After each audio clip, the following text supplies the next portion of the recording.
My name is Ryan Guitar Portugal from BSME 3C. First, open muna natin yung workbench. Ito na. Sunod dito tayo sa steady state thermal. Then, run lang natin. Ito.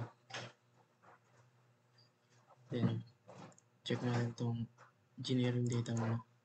Mga structural steel. Ito naka-structural steel siya. Close na natin. Sunod dito tayo sa geometry. Right click and select itong new design modular. Wait lang natin mag-open ang panibagong window.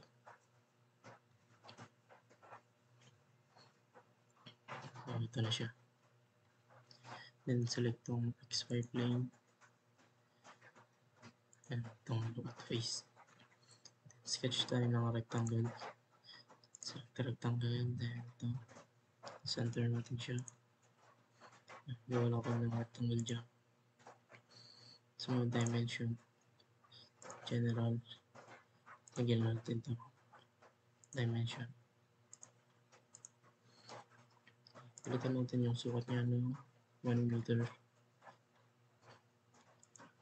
Lahat 1 meter. Then, generate.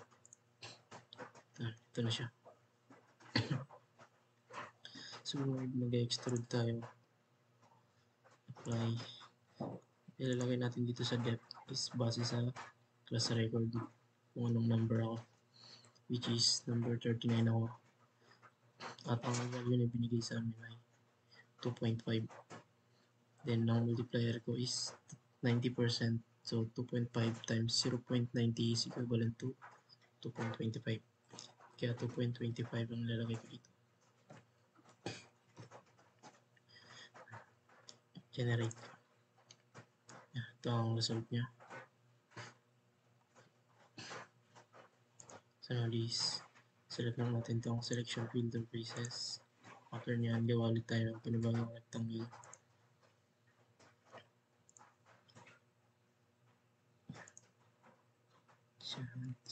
Ito. Yan, okay na yan. Tapos, generate, then extrude. Lagay ulit tayo dito, no? Ito naman, lalagay natin is yung tira sa 2.5. So, subtract natin yung 2.5 sa 2.25. 2.5 minus 2.25 is 0.25. Kaya 2.25 nalagay natin dito.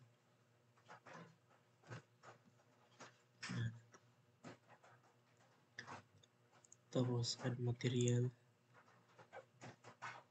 frozen, then generate.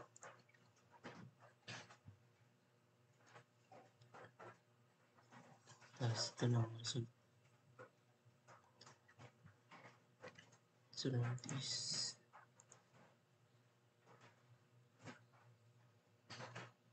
yung 2 parts, 2 bodies, and solid natin siya. Then generate ulit. Ito na ang result nya.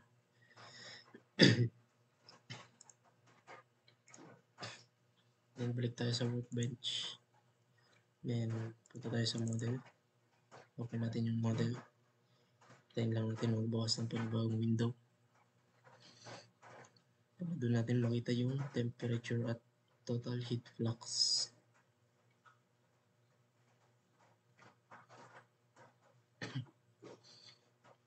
Ito na yung model.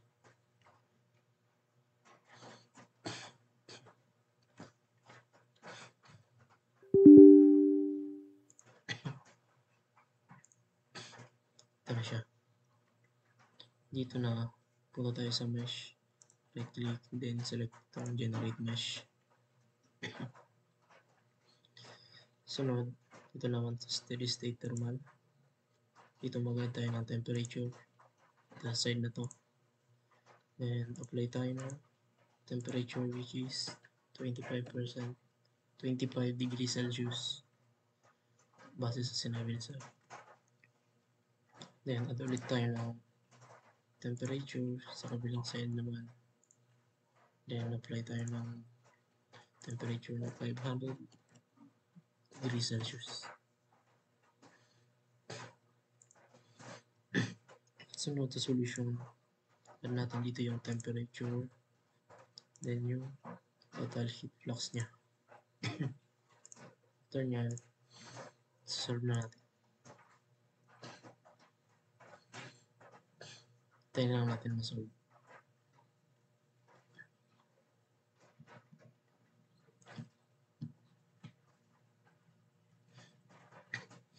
So, ito na siya. Ito yung sa temperature niya. Yan. Sa animation niya. Ito makikita. Ito naman sa total heat flux niya.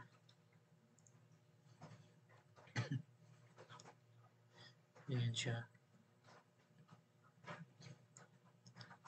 Sa report preview. Ito ang report preview niya. Yan, ito.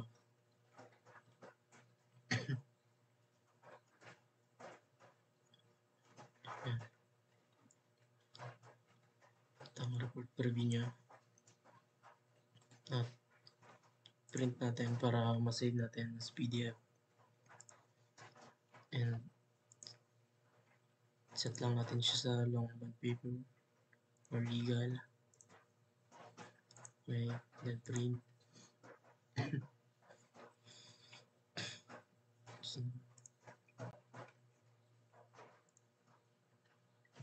Save natin dito.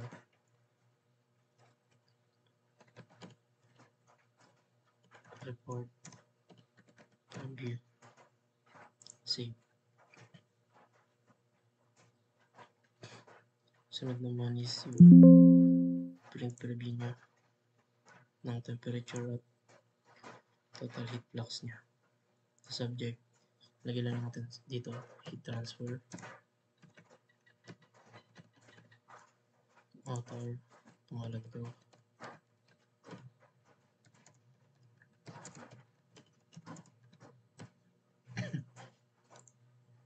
Prepare for engineer.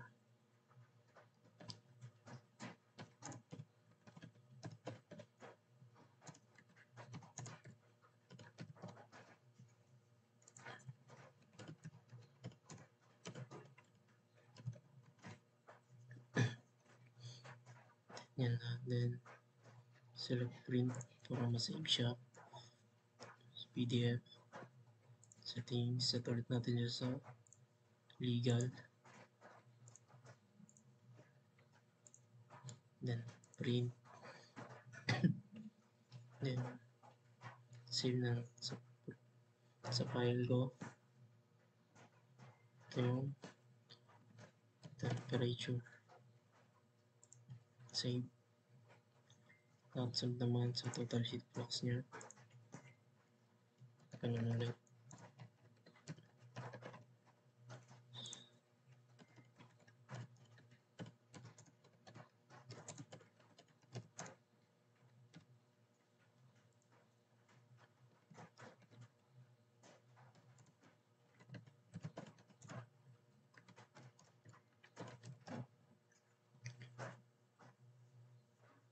Print para ma-save. Set ulit sa legal.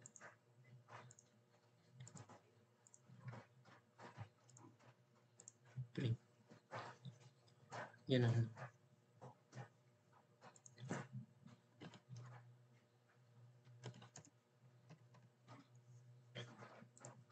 ganun lang. Thank you.